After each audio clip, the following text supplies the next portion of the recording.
ఈ ప్రపంచంలో ఎవరైనా తమ జీవితంలో ఇంజనీర్ అవ్వాలని, డాక్టర్ అవ్వాలని లేదా బిజినెస్ మ్యాన్ అయ్యి ఎక్కువ డబ్బు సంపాదించాలని కలలు కంటారు.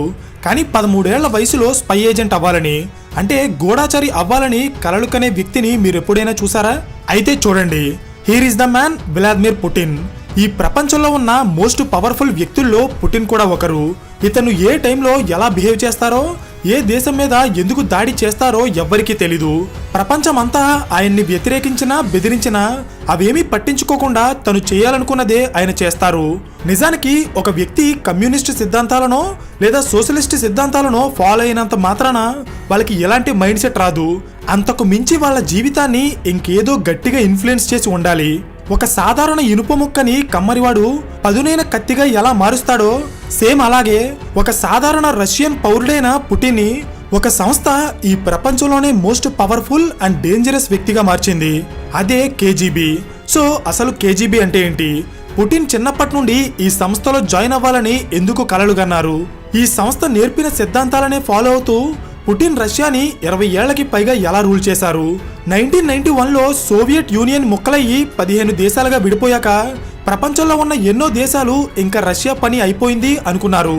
ఎందుకంటే 1991లో రష్యాకి ఫస్ట్ ప్రెసిడెంట్ అయిన బోరిస్ యెల్ట్సిన్ అనే వ్యక్తి ఆ దేశంలో ఉన్న ధనవంతులకి కొమ్ము కాస్తూ అవినీతిని, అన్యాయాన్ని పెంచేసి రష్యన్ ఆర్థిక వ్యవస్థ నాశనమయ్యేలా చేశారు. అండ్ ఎగ్జాక్ట్ గా అదే టైంలో రష్యాకి సెకండ్ ప్రెసిడెంట్ గా వచ్చిన వ్లాదిమిర్ పుటిన్ నెక్స్ట్ 10 years లో రష్యాని ప్రపంచంలోనే one of the most powerful కంట్రీగా మార్చేశారు. సో ఇక్కడ క్వశ్చన్ ఏంటంటే, అసలు వ్లాదిమిర్ పుటిన్ ఎవరు? జర్మనీలో ఒక స్పై ఏజెంట్ గా పనిచేస్తున్న పుటిన్ రష్యాకి ప్రెసిడెంట్ ఎలా అయ్యారో నేను ఈ వీడియోలో చెప్పబోతున్నాను. Hello everyone, welcome to today's video and this is your friend సూర్య.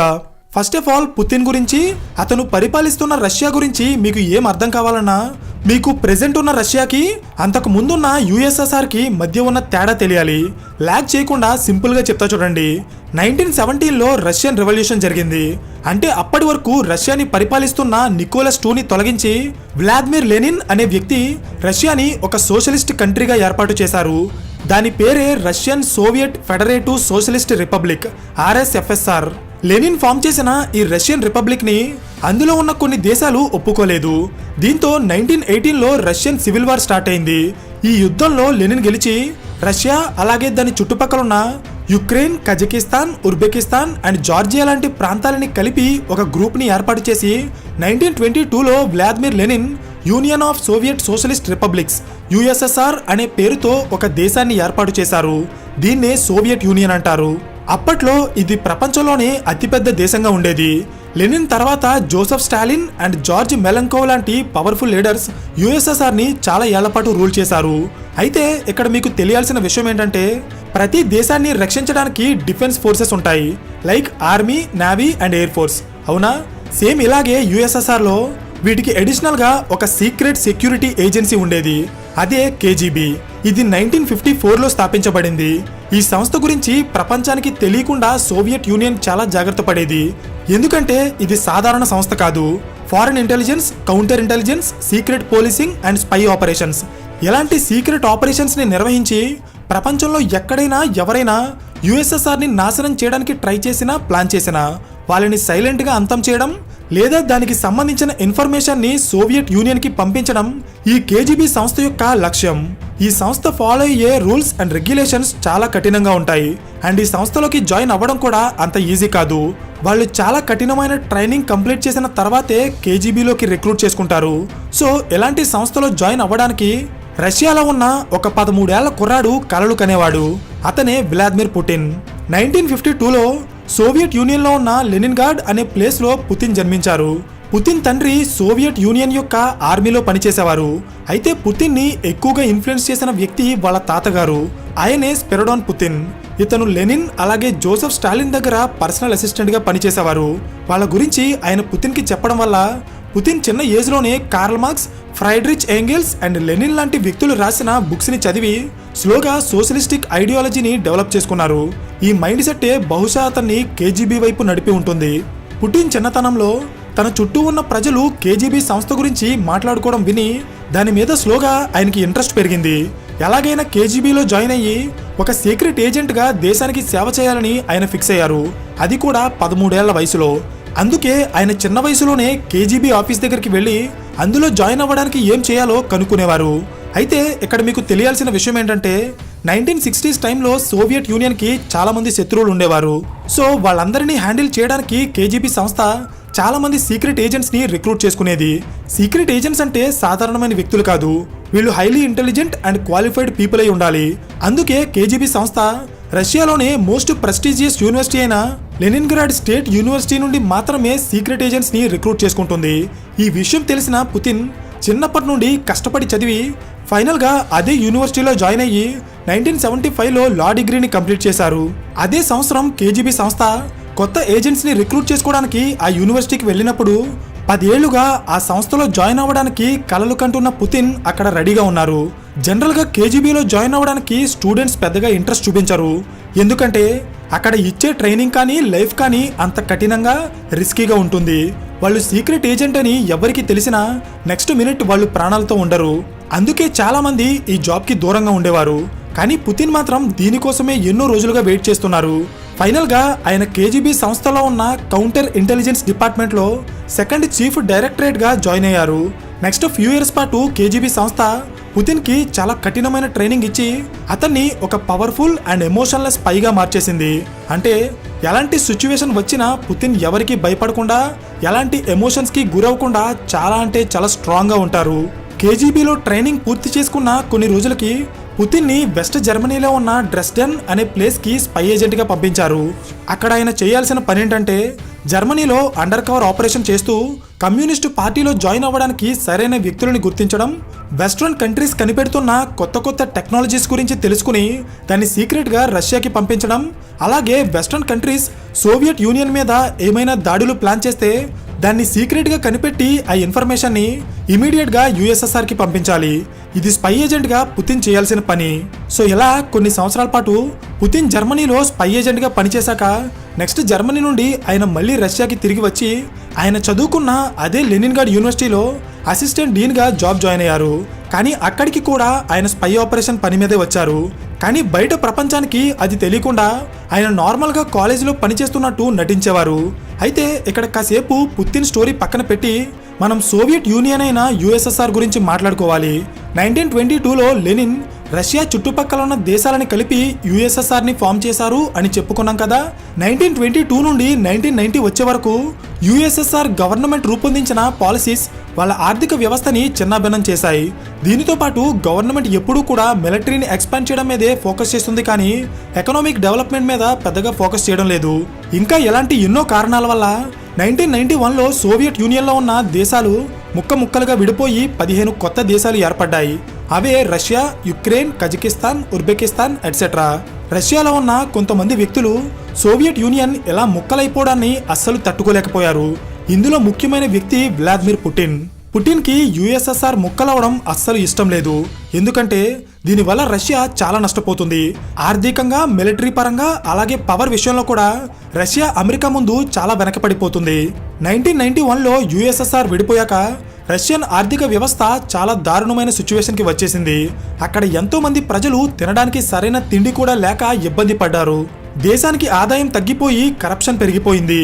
ఎక్కడ చూసినా క్రైమ్స్ అండ్ ఇల్లీగల్ యాక్టివిటీస్ పెరిగిపోయాయి. ఇది 1991లో కొత్తగా ఏర్పడిన రష్యా దేశం యొక్క పరిస్థితి. సో ఇదంతా జరుగుతున్నప్పుడు పుటిన్ ఎక్కడున్నాడు అనుకుంటున్నారా? చెప్తా చూడండి. పుటిన్ ఒక యూనివర్సిటీలో అసిస్టెంట్ డీన్గా పనిచేస్తున్నారు అని చెప్పుకున్నాం కదా. కానీ కొన్ని రోజుల తర్వాత ఆయన అక్కడ పని మానేసి 1990లో లెనిన్గ్రాడ్ నగరానికి కొత్త మేయర్గా అపాయింట్ అయిన ఆంటోనీ సబ్జాక్ అనే వ్యక్తి అండర్లో ఒక అడ్వైజర్గా జాయిన్ అయ్యారు. ఇదే టైంలో పుటిన్ కేజీబీ సంస్థ నుండి బయటికి వచ్చేశారు. దీనికి రీజన్ ఏంటంటే 1991లో యుఎస్ఎస్ఆర్ డిజాల్వ్ అయిపోయాక దానికోసం పనిచేస్తున్న కేజీబీ సంస్థ కూడా మూతపడింది. సో ఇక్కడి నుండే పుటిన్ స్లోగా పాలిటిక్స్లోకి ఎంటర్ అయ్యారు. 1991 నుండి 1995 మధ్యలో పుటిన్ అనటోలీ సబ్జాక్ అండర్లో పనిచేస్తున్నప్పుడు తన దగ్గరున్న పవర్ని మిస్యూజ్ చేసి పుటిన్ ఒక స్కామ్ చేశారు. $93 మిలియన్ విలువైన మినరల్స్ని లంచం తీసుకుని తక్కువ ధరకి అమ్మేశారు. కొన్ని రోజుల తర్వాత ఇది ఒక ఇన్వెస్టిగేషన్లో బయటపడి పుతిన్ని తన జాబ్ నుండి తీసేశారు. కానీ తనకి ఉన్న పొలిటికల్ ఇన్ఫ్లుయెన్స్ని యూజ్ చేసి పుతిన్ మళ్ళీ గవర్నమెంట్లోకి చేరి చాలా పొలిటికల్ పొజిషన్స్ని హ్యాండిల్ చేశారు.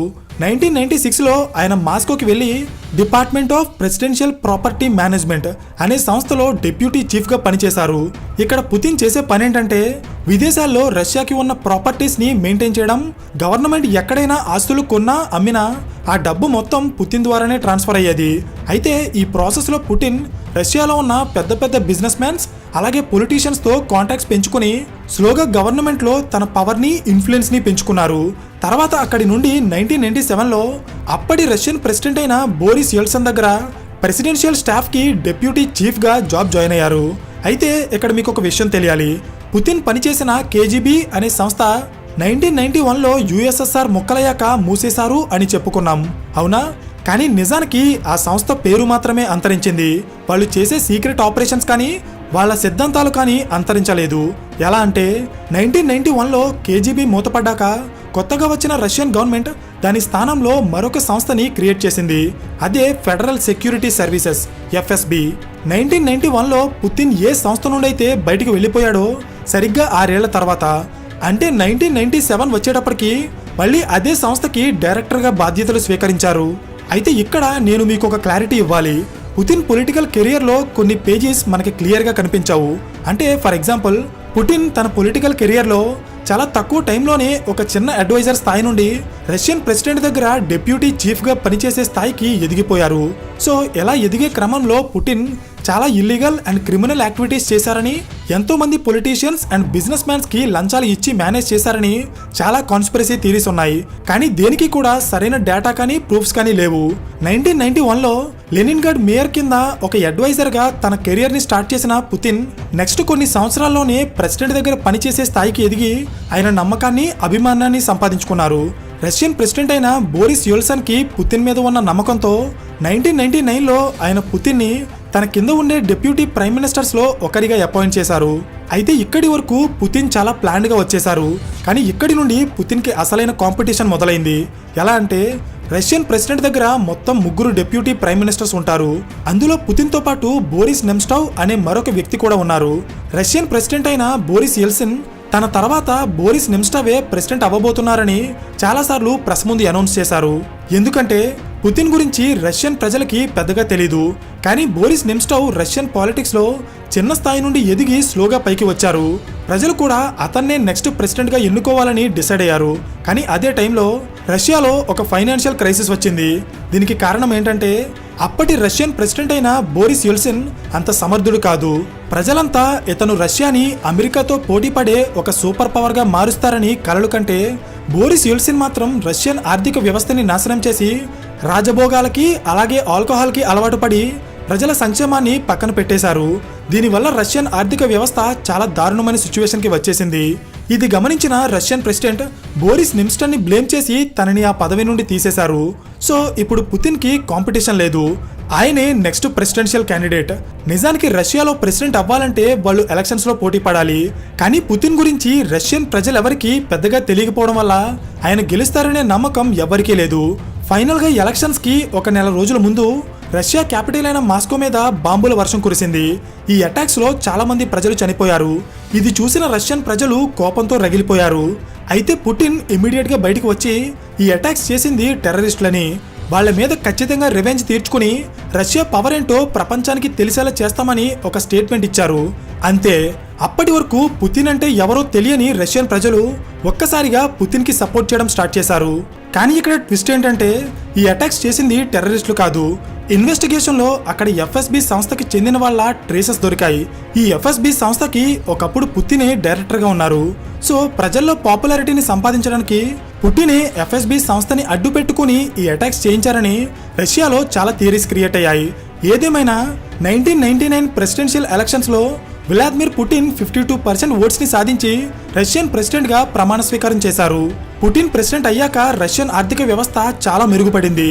క్రూడ్ ఆయిల్ ప్రైజెస్ పెరిగి 2008 వచ్చేటప్పటికి రష్యా మళ్ళీ నార్మల్ స్టేజ్కి వచ్చేసింది. అయితే ఇక్కడ మీకు ఒక విషయం తెలియాలి. 1991లో యుఎస్ఎస్ఆర్ విడిపోవడాన్ని పుటిన్ తట్టుకోలేకపోయారు అని ఇంతకు ముందే చెప్పుకున్నాం, గుర్తుందా? నిజానికి పుటిన్ దృష్టిలో ఒకవేళ యుఎస్ఎస్ఆర్ విడిపోకుండా ఉంటే ఇప్పటికీ అదే ప్రపంచంలో మోస్ట్ పవర్ఫుల్ కంట్రీగా ఉండేది. అందుకే పుటిన్ ఎప్పటికైనా సోవియట్ యూనియన్లో ఉన్న దేశాలని మళ్ళీ ఆక్రమించి రష్యాకి మళ్ళీ పూర్వ వైభవాన్ని తీసుకురావడానికి ట్రై చేస్తున్నారు. ఇందులో భాగంగానే ఆయన 2008లో జార్జియాని ఆక్రమించడానికి ట్రై చేస్తే 2014 నుండి యుక్రెయిన్ని ఆక్రమించడానికి ట్రై చేస్తున్నారు. లాజిక్ అర్థమైందా? అయితే ఇక్కడ మీకు మరొక విషయం తెలియాలి.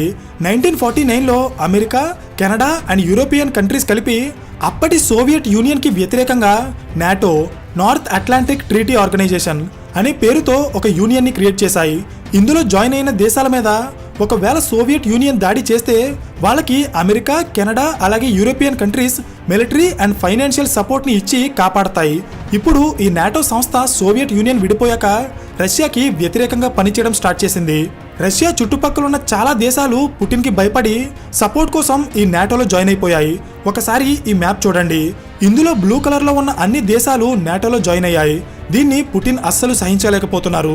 అమెరికా కావాలని ఎలా చేస్తుందని ఆయన ఎన్నోసార్లు ప్రెస్ ముందు అనౌన్స్ చేశారు. ఎందుకంటే నాటో పేరుతో అమెరికా వాళ్ళ మిసైల్స్ని, ఆర్మీని తీసుకొచ్చి రష్యాతో బార్డర్ షేర్ చేసుకునే చిన్న చిన్న దేశాల్లో మోహరిస్తుంది. దీనివల్ల ఫ్యూచర్లో అమెరికాకి రష్యాకి యుద్ధం వస్తే అమెరికా ఆల్రెడీ రష్యా బార్డర్లో ఉంది కాబట్టి వాళ్ళు క్షణాల్లో రష్యాని నాశనం చేస్తారు.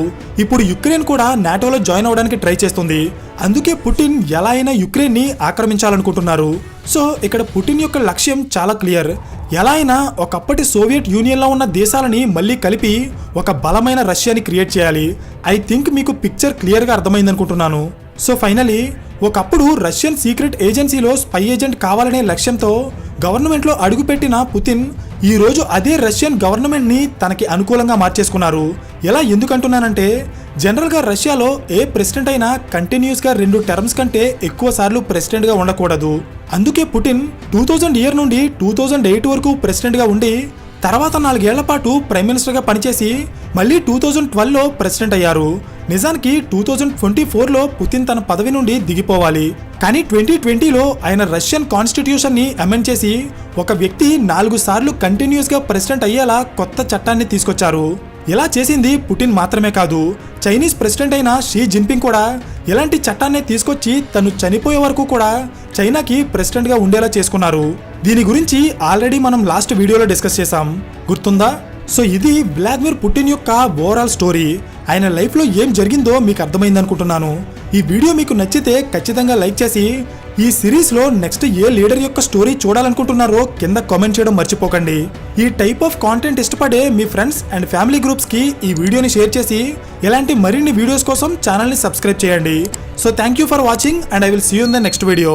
Till then this is your friend Surya signing of.